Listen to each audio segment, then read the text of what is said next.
What's going on, everybody? Happy Thursday. This is Kyle DeVale. As we all know, San Francisco makes big news for the first time, probably since the shutdown of the pandemic in 2020. It's been a rough 4 years in the beloved city of San Francisco and New York as well. But I think San Francisco took a bigger hit for, I don't know why. But then, of course, large cities are always going to have a lot of problems. Overpopulation, people on top of people.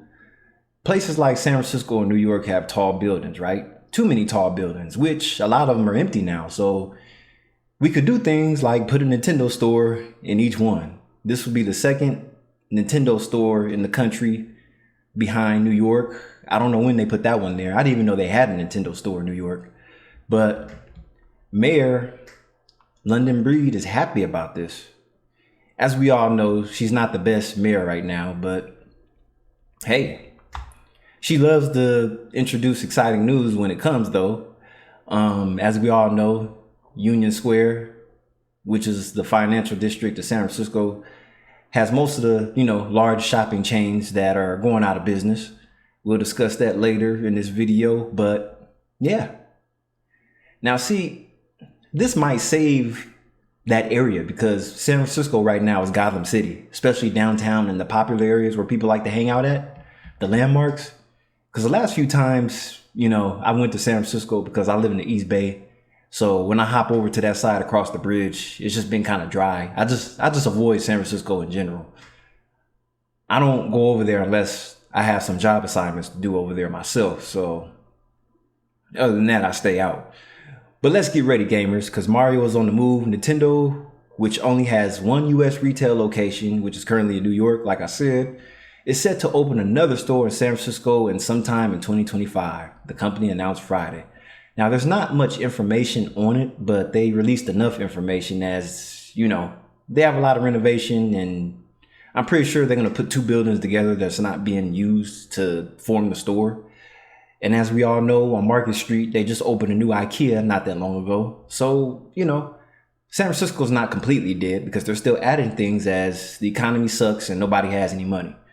While the company hasn't released details of the new store, it will allow customers to experience the world of Nintendo, its products, its characters, Nintendo said in a news release.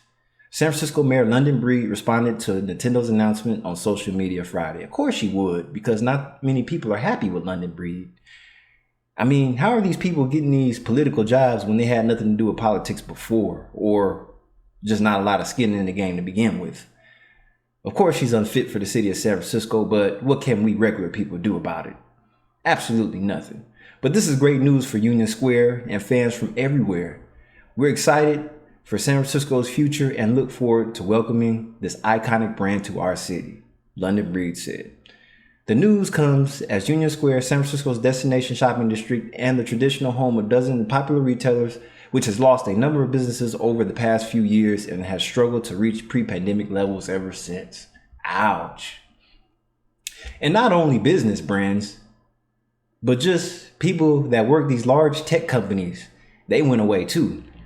Stores in downtown San Francisco that have closed since the pandemic include Nordstrom, that's a lot of space. Emporiums, yep, Gap, Uniqlo, and the Container Store. And those doors haven't closed just yet. Macy's announced in February that it will shutter its huge Union Square location. Now that's going to take a big hit, but something like Nintendo will just simply replace all these companies together as they make their exit out of the city. So when you have a bunch of businesses leaving one area that pretty much run that area of the city, what's going to happen is all it takes is one or two businesses that's going to pretty much replace 10 businesses that left. You have to put something real big there, like maybe put a Tesla store there, a Lucid store, which Lucid has actually just laid off a lot of people. It's crazy. These companies are crazy, but somehow they keep the world going, no matter how greedy they are. So in April, a real estate firm, Cushman and Wakefield, released a report saying Union Square in the first quarter of 2024 reached a new highest vacancy rate at 20.6. Ouch. That's a lot. That's high. That's what I'm saying. Like they're desperate to do things with these empty buildings that are this real estate that's just sitting there not being used. So what you do is you build more luxury apartments.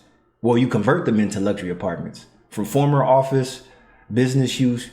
They changed the zoning a lot in San Francisco, so they could easily convert these office spaces into luxury real estate or luxury rentals, which is, it's not a terrible thing, but it's just sad to see all these businesses leave that once thrived in the area. But this is definitely big on the tourist factor. Because if you hang out in San Francisco, not many people go to Pier 39 as much, as we all know that's a tourist area. But the other areas draw some excitement too, especially for families. This is good for families. All you have to do is just hop on the BART and just make a weekend out of going to Nintendo. So it's not all doom and gloom for San Francisco and New York, as the biggest businesses will come there first if they're going to come to America, right? So yeah, that's pretty much what you do, because you make the most money in these two places. You have to be by a coastal side to be where the money's at, because both San Francisco and New York is where all the imports come in at. The ships, the seaports, you have Long Beach, LA. On the East Coast, you have Philadelphia, New York, Florida, Miami, those places. By the water is where the most money is being made, because if you're in the Midwest, they're not going to put a Nintendo store in Oklahoma. There's not really a lot of money in the Midwest to begin with. That's why all the large companies are on the coastal sides. This is Kylie Laveo. I hope you learned something, and see you in the next videos. Peace.